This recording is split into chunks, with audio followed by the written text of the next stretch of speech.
Few technologies have the potential to transform our society to a degree that could reshape the philosophical and moral bedrock on which it's grounded.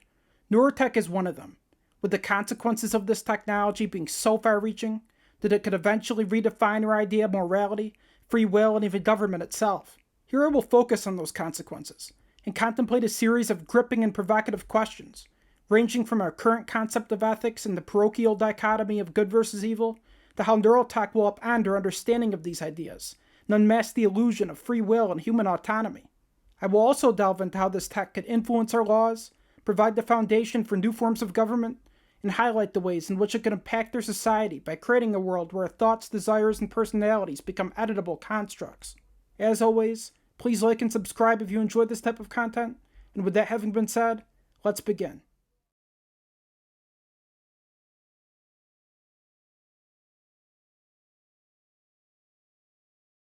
Despite the colossal gap in knowledge, technology, and culture between us and our early human ancestors, remarkably little has changed over the past 200,000 years from an evolutionary perspective. At its core, our brains remain largely indistinguishable from those of early Homo sapiens, retaining all of the instinctual traits which we once evolved for a very different environment than the one we now inhabit. In effect, our brains are like 200,000-year-old hardware running 21st century software, a polarity that's responsible for many of the issues that plague modern human civilization.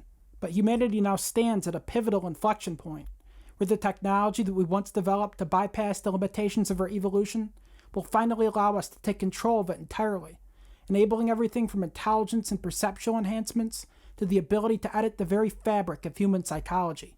To understand the impetus of this transformation, one has to look no further than the capabilities of today's state-of-the-art neurotech, which range from rudimentary forms of sensory augmentation to the capacity to influence our very thoughts, feelings, and behaviors.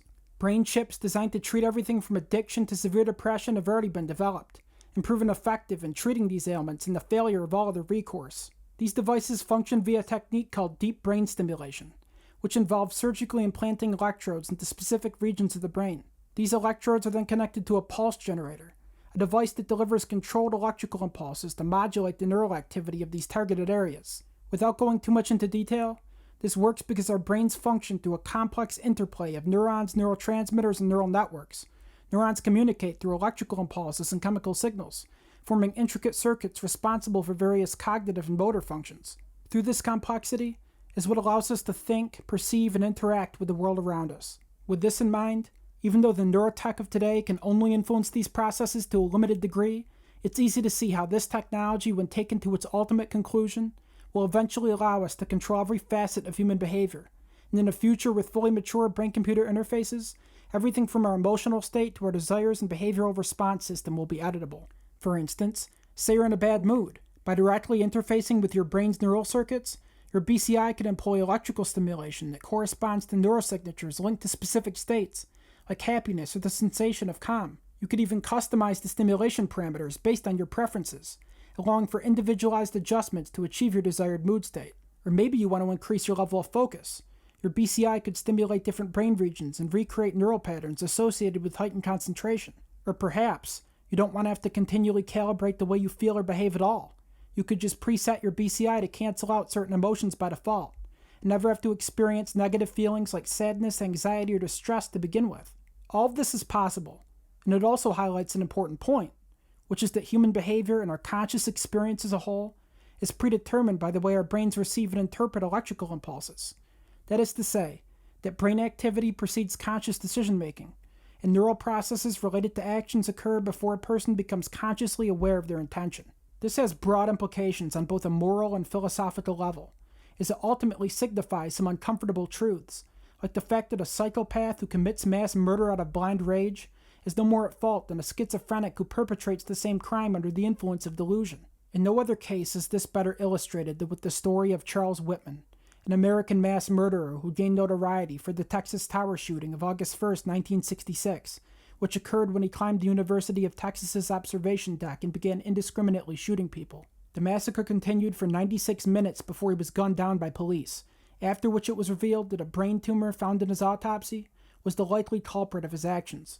If a previously normal person could commit these acts due to impulses that arose from a brain injury or disease, then how can they be morally separated from someone who is born with them out of blind chance? The honest truth is that they can't, and therein highlights both the inherent flaw of the contemporary moral framework that guides public perception and just how profoundly neurotech could upend it.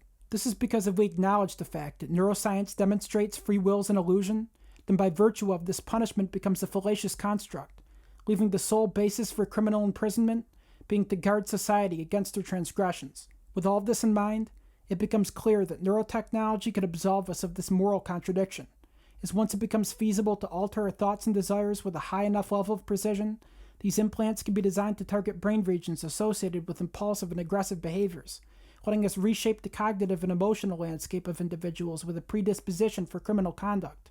These types of neurological interventions could eliminate the need for prisons or mental institutions, as violent criminals could be given the choice of either facing imprisonment or being implanted with a device that alters the way they think and behave, effectively recalibrating their cognitive patterns and mitigating their impulsivity and aggression. The potential benefits of this would be substantial, but it would also give rise to a profound ethical dilemma, like the fact that authoritarian governments could implement such measures preemptively, allowing them to not just rid their societies of crime, but potentially even control the thoughts and behaviors of their populations along ideological terms.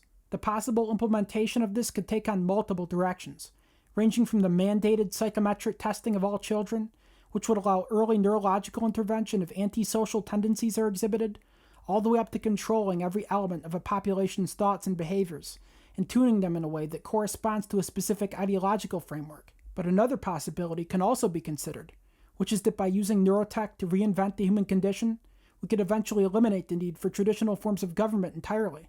In essence, government exists as a result of the imperfect nature of humans and the social dynamics that emerge as a result of it. But once you can change human nature itself, the underlying dynamics that are linked to it become radically altered.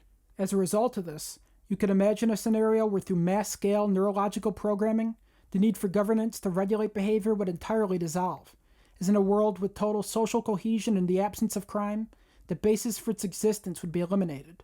Obviously, this kind of behavioral augmentation would blur the line between individual autonomy and social harmony, and in doing so raise profound ethical considerations. But then one might ask the question, that if free will is an illusory construct to begin with, then in what way does this even fundamentally matter? Because if human decisions are intricately tied to deterministic neural processes, then the ethical framework traditionally based on autonomous free will becomes questionable. In this sense, individuals don't possess autonomy to begin with, as their thoughts, feelings, and actions are simply the outcome of deterministic brain functions. As such, this kind of mandated neurological programming could simply be viewed as a tool to address and modify these predetermined processes, rather than the imposition of a fixed set of behavioral patterns and the erosion of human autonomy. These are all questions that humanity will have to grapple with over the next couple centuries, as the ability to reinvent human nature itself will give rise to an unprecedented landscape for the evolution of political theory, echoing the way in which the Industrial Revolution brought about novel ideologies like communism and fascism. Even political doctrines that have historically failed due to inherent features in human nature, like tribalism or selfishness, could experience a resurgence if neural interventions can address the underlying barriers that previously hindered their implementation. All of this underlines that the human race is at a pivotal point in its development, where technology itself is beginning to be incorporated into the process of our evolution.